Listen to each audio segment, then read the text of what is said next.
It's time for a quickie video review. Not a concise, but a quickie from yours truly here at the reviewing station. This is a very nice small little miniature replica from Hot Wheels in the 1/50th scale of the 1989 Tim Burton Batman movie Batmobile. The most iconic Batmobile there is out there in this world, except for the 1966, which that's a story for another time. But anyway, here it is.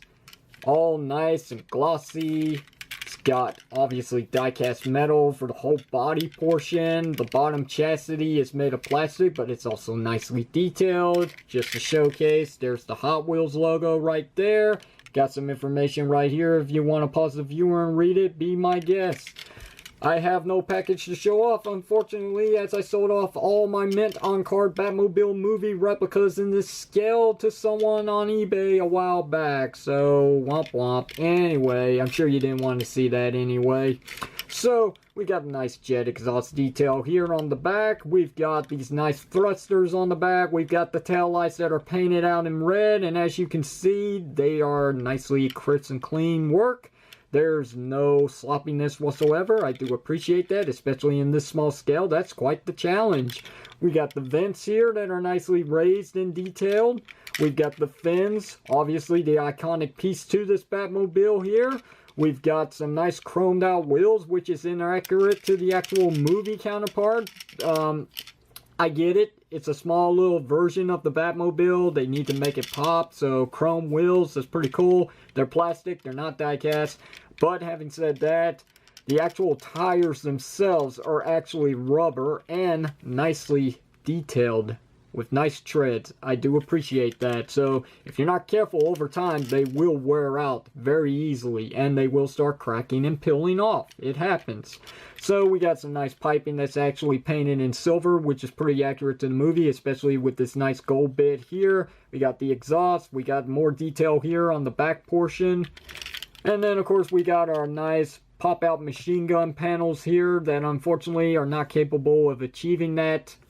But you know, for such a small scaled replica of the Batmobile, do you really expect them to put that feature in there for pop-out machine guns? Meh. Anyway, there's the headlights. They're painted in silver instead of yellow or orange, to whichever preference the color you choose for the actual headlights from the movie. Some people say orange, some people say yellow. I say yellow with lime green, going by Batman Returns, obviously, but whatever. We got also the nice turbine engine here, which unfortunately does not pull out like one of those bigger scaled versions of the Hot Wheels Batmobile from this movie.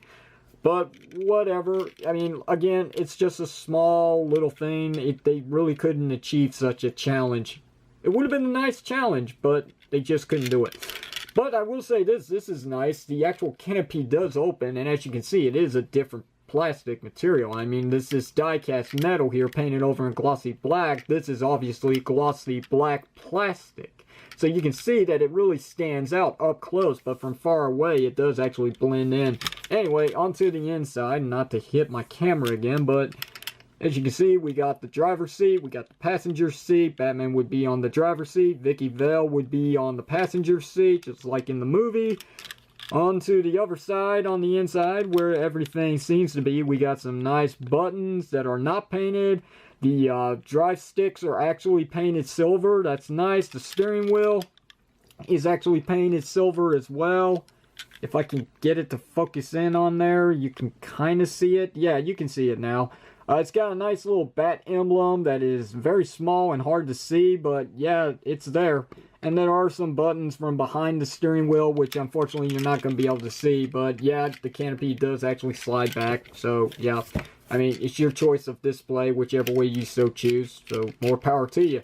And yeah, that's basically it. The only other thing that I can really say is that it rolls pretty well. I mean, for such a small little thing, it's nice to see all four wheels actually on the ground. So I do appreciate that. I mean, it's a very difficult task with Transformer figures. Sometimes one wheel will be in the air while the other three are actually on the ground. But this doesn't seem to be any problem whatsoever. Anyway, it's a nice little replica that you would love to display with your Batman figures or your Batman memorabilia. or, you know, heck, just in your office somewhere, right next to your computer, like I do here in my room. I've got 3 more of these that I would love to review, but I guess it all depends on your loyalty to this channel. So anyway, having said that, if I can get 10 likes within the next 48 hours on this video, I'll be so inclined to review more of these things as they come. But having said that, I mean, that's all up to you. If not, well, then I'm probably going to hold this offer until I decide to do another quickie video. Anyway, for some size comparison, let's wrap this up. So here's a Transformer figure, Beachcomber from the Chud series from way back when. Not too bad of a scale between these two. And just because this is the only car that I have over here besides Beachcomber, here's my premium version of Barricade from the 2007 toy line, based off the Transformers movie. So, obviously not accurate. This would be more of a very big RC car compared to Barricade. But, yeah. Anyway, that's going to do it for this video review. I do recommend this thing, and by all means, I mean, you can find it anywhere as far as I know. Anywhere they sell Hot Wheels toys, where that be, I don't know, Walgreens, Walmart, Kmart, Target, Toys R Us, just about everywhere they sell Hot Wheels, you can find these things. You won't have to dig in too deep. I mean, they're right there at the very end of the aisles, so there's lots of them. They got lots of replicas coming from TV series to animated series to the movies, and so on. I'm sure this is not the end of it. We've seen these released a couple of times, and then they disappear, and then they're repackaged and redistributed for other upcoming movies, which is very nice. So, you know, this is going to be an on and off thing. They're just going to come, they're going to go, and they're going to come right back. If you can't find them now, just wait a while. They'll be back. You'll see. So anyway, that's going to do it. I'm going to end this video review now. So if you enjoyed this video review and you'd like to see more, don't forget to hit that thumbs up button. And if you haven't already, don't forget to hit that subscribe button if you want to see other video reviews similar to this one, or my concise video reviews, which everyone seems to prefer these days, but I prefer the longer way to go. Anyway, this is your King Red is Power signing off, saying thank you very much for watching this, and I will see you whenever you see me.